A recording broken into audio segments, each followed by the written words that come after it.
Rome, the center of a once vast empire, mentioned throughout history, both good and bad.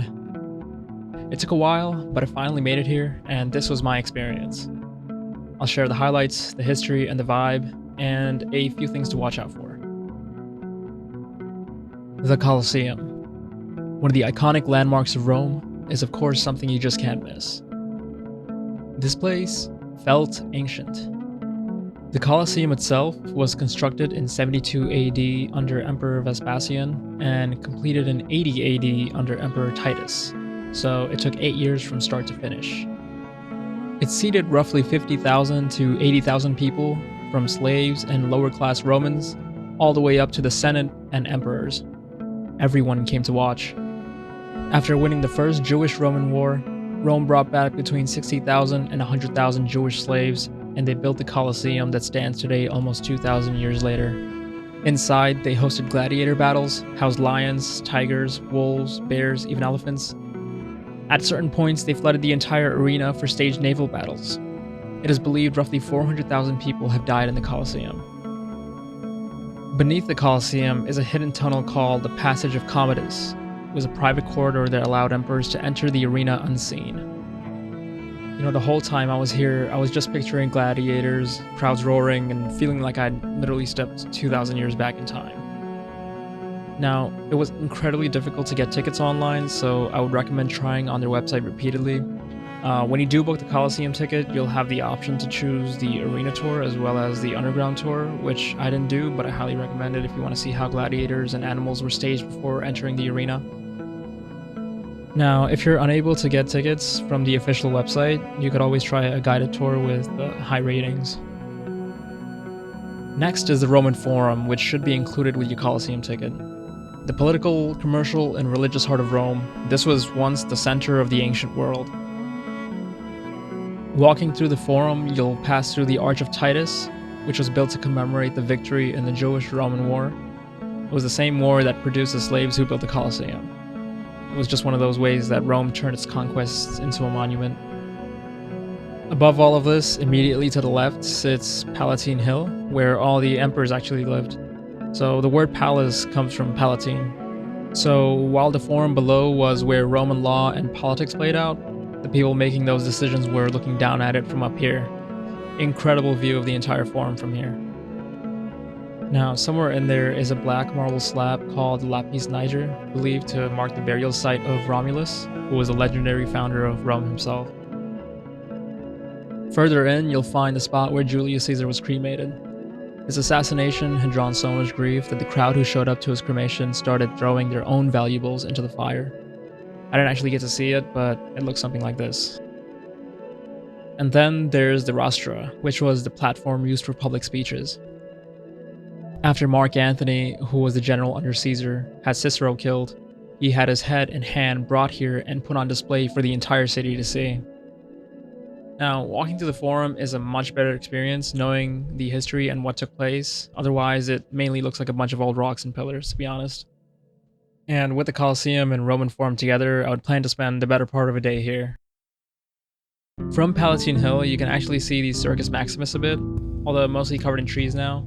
But this was where the emperors would watch their chariot races. This was once the largest chariot racing stadium in the ancient world, holding up to 250,000 spectators. Not much left of it standing today, but worth a quick stop since you're already in the area. The next day, while walking around the city center, we stumbled upon the Pantheon.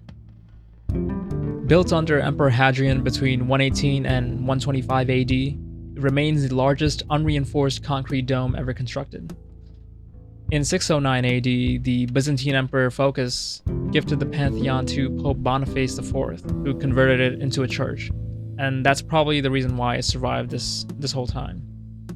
Once it became a place of Christian worship, it was protected from the looting that had stripped most of the other Roman structures.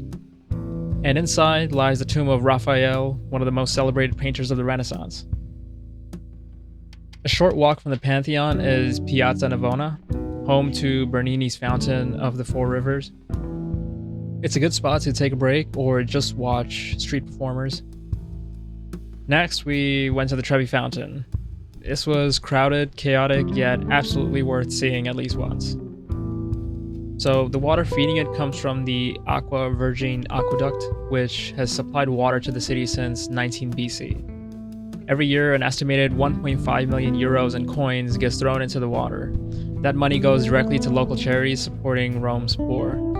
You can pay a €2 ticket to enter the inner basin where people stand to throw coins.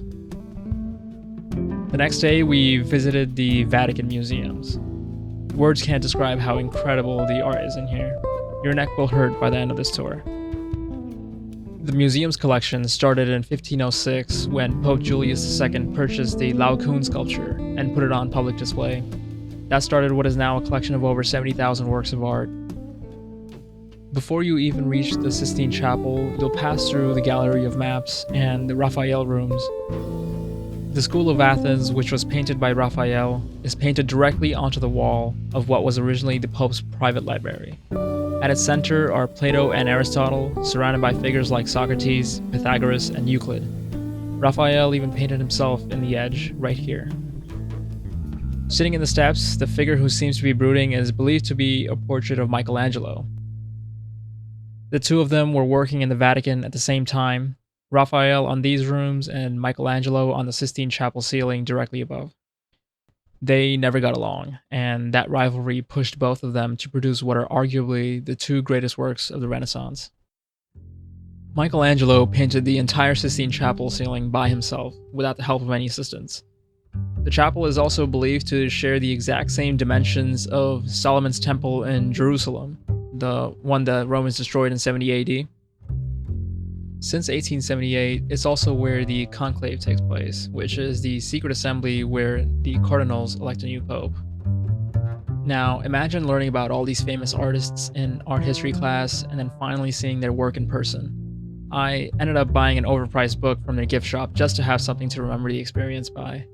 I would highly recommend booking a guided tour since there is a structure to how you see the museums because there is just so much to see. Our tour guide was incredibly knowledgeable about the artists and gave an excellent tour. And then there's St. Peter's Basilica. The dome was designed by Michelangelo and it took 120 years to build in total, completed in 1626. The basilica sits on the exact site where St. Peter was crucified and buried in 64 AD. It also houses masterpieces by Michelangelo, Bernini, and other Renaissance artists. The basilica itself is free to enter, but the security line was extremely long. It literally wrapped around the entire area, so we skipped going inside. But if that many people were willing to wait, it must have been worth it. Now I'll talk about a few of the common scams that you should watch out for. The first one you'll likely see is the shell game, where someone puts a ball under one of 3 cups, shuffles them around, and if you guess correctly where the ball is, they'll pay you. If you guess wrong, you pay them. What makes it convincing is that they'll have 4 or 5 people surrounding them, pretending to play and winning, just to make it look legitimate. But it's entertaining to watch for a minute or two just to catch this game and see how it works. The second one is the bracelet scam. That's where someone's going to approach you and offer you a free bracelet. Sometimes they'll start even putting it on your wrist before you've agreed to anything. It's not free, don't let them put it on you. Another scam that I saw was near the Colosseum specifically, but I imagine it's going to be in anywhere where it's, really popular places like the Vatican and stuff like that. But there's going to be people that are trying to sell tickets and tours outside, but these are not official, and just remember that the official Colosseum employees, they wear yellow vests, so anyone else approaching you is basically a scammer. And in general, basically in any crowded area, just watch your belongings since there could be pickpocketers around. Specifically, I'm thinking of Trevi Fountain.